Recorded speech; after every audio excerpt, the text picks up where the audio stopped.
Today, we are going to be talking about paid ads. So I did a whole podcast episode on paid ads that came out today. So if you're looking for more help on paid ads, then check out that episode. But the main question that was asked, or that I wanted to answer in the podcast episode, is who should be doing paid ads and who shouldn't. And if you don't have a consistent brand, meaning that you don't have somewhere to send people where they can see that you could create a session like the one that they fell in love with wherever they discovered you, then you're not ready for paid ads. Or someone who has become very, very committed to an organic marketing schedule of posting and overall presence that is very robust. So the main issues that I see when I talk to marketing mentoring students is that they are doing a lot of marketing in their heads. And so the marketing is staying in their heads. It's not actually performing in any way. They're not actually putting things out there, because just thinking about marketing and that overwhelm and what am I trying to say and what am I trying to book and how am I going to create it and what are the posts going to look like, all of those questions feel like a lot of work. And it can be, your body can be like, whoa, we've done a ton of stuff today, but you actually haven't. And I want to say this so gently that it's incredibly normal. And I was also completely stuck in this as well, where I felt like I did a lot of marketing work, but the majority of the marketing work that I did was just thinking about and or planning marketing, but not really executing, because the executing part is what opens you up to criticism, is what opens you, even though that rarely happens in our mind, that's at the forefront.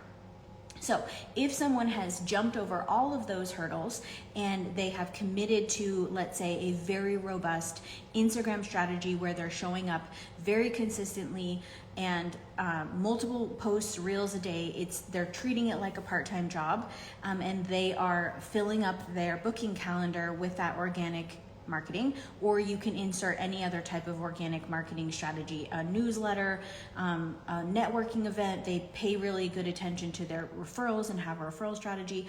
If the person doesn't need bookings, then they don't need an ad. Or if the person does not have a consistent enough portfolio that a potential client could plug into that portfolio and be like, okay, this is exactly what I'm gonna get when I book with that person. The majority of people in marketing mentoring, all of them actually, do not have that problem. None of them am I saying you need to go back to the groundwork of like how your camera works, because that's why you're not getting bookings. Across the board, it's just a general silence. So it's overwhelming. They don't know what to say. There's too many questions rolling around in their head. So for those people, I've had two buckets of people. The people who feel overwhelmed with social and they're like, I hate it. I show up, I feel comparison, I feel dread. I just end up scrolling and wasting my time. I want to utilize ads to free myself of my social strategy. Successfully doing that is possible, but it's going to then take a robust ad strategy. More often than not, what's most successful with an ad strategy is having an organic marketing system that's rolling in the background, and then you're using ads to add people into that already robust marketing strategy. So ads is like a little helper to your existing strategy. For vast majority of family photographers, I think it'd be very hard to completely eliminate any other marketing with just ads, unless you had a really, really high ads budget, which a lot of people do have a high ads budget, and so they can do that. We see that a lot with elopement photographers or wedding photographers. They're able to utilize Google ads. The difference there is that the return on investment for booking an elopement is much different than the return on investment for booking a mini session, which the vast majority of photographers I'm working with right now are trying to book things like spring minis. So when you're talking about spring minis, you can't spend $4,000 on ads, because likely you're only it would be a really good spring mini day to make $4,000. So that's the balance, is that whether we like it or not, the most successful family photography marketing strategy is going to have a backbone of a good organic social strategy. And one of the things I talk about a lot with marketing and how you can have your messaging line up is, let's say you are doing spring minis. We'll use that as an example because that's what a lot of people are trying to book right now. So you have spring minis, you have a dedicated blog post or info page about those spring minis, you have a robust organic social marketing plan that's going along with that, meaning you're going to do reels, posts, or Instagram or Facebook or Pinterest or whatever it is, and maybe an email. You're sending out 3 emails to past clients, let them know, and then you're running an ad on top of that existing organic strategy. You're going to have a much better return on investment than if you're completely quiet everywhere else and you're just running that ad. So if that is how you're looking at it, it needs to be part of your overall strategy. Every photographer, every family photographer, I believe, should be running a low cost ad, and I've talked about this a million times on the podcast.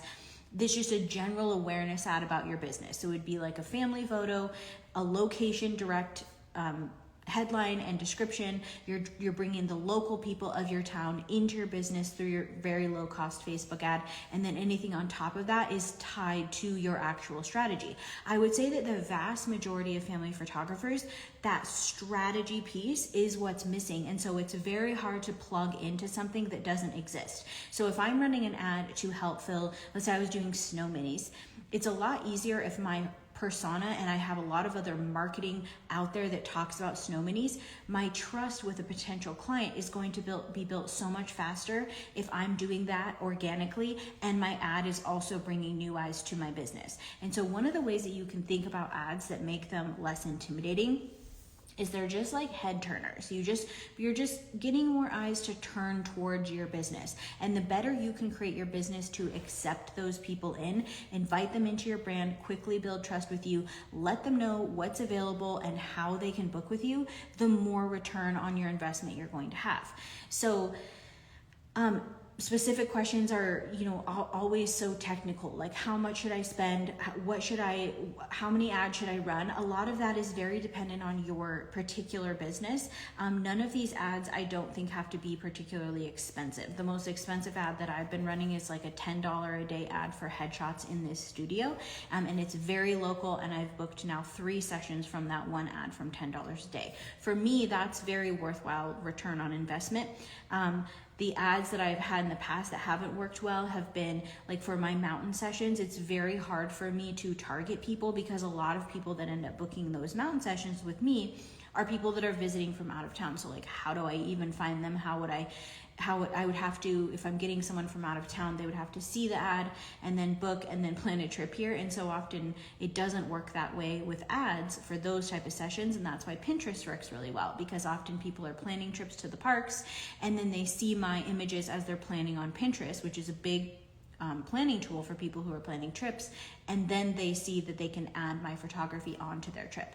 So that strategy piece is often what's missing. So my advice to anyone who's thinking about Facebook ads is to first make sure that you do have a solid organic strategy, unless you have a pretty substantial wallet of money that you're willing to put into ads to continually tweak and change them and mess with the back end to see what's actually going to work.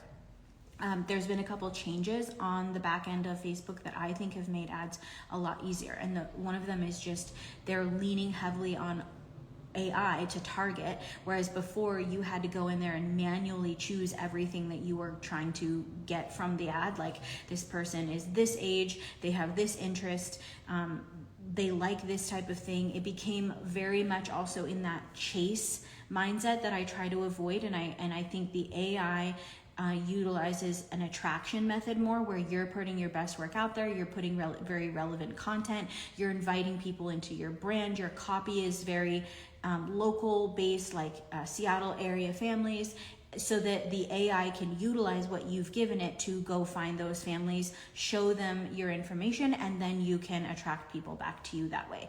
So I really like that. It was before, when I started Facebook ads in 2017, I actually hired a Facebook ads consultant. That was like the first person I ever hired to help me with my business. And it was very much an attraction. It was very much like a feeling of chase. Like, we were trying to identify this client and chase them around, and that felt very difficult because I was doing things like, they like to go to U Village, which is kind of this fancy shopping place in our area. And then I was like, oh, I don't even know if that makes sense. And so anyway, the bottom line is the changes that have been made to Facebook have made it easier. And so I think that you can now spend less money and get more result than you could back then. For local businesses. And then there was a transition period where they were kind of in between the AI targeting and still manually targeting, and that was like the most expensive time because nobody knew what the hell was going on. So I feel like we've entered an era where you can understand it a little better, but the bottom line and the reason that most people fail with it is that the strategy piece is what is missing. So that is the most important thing.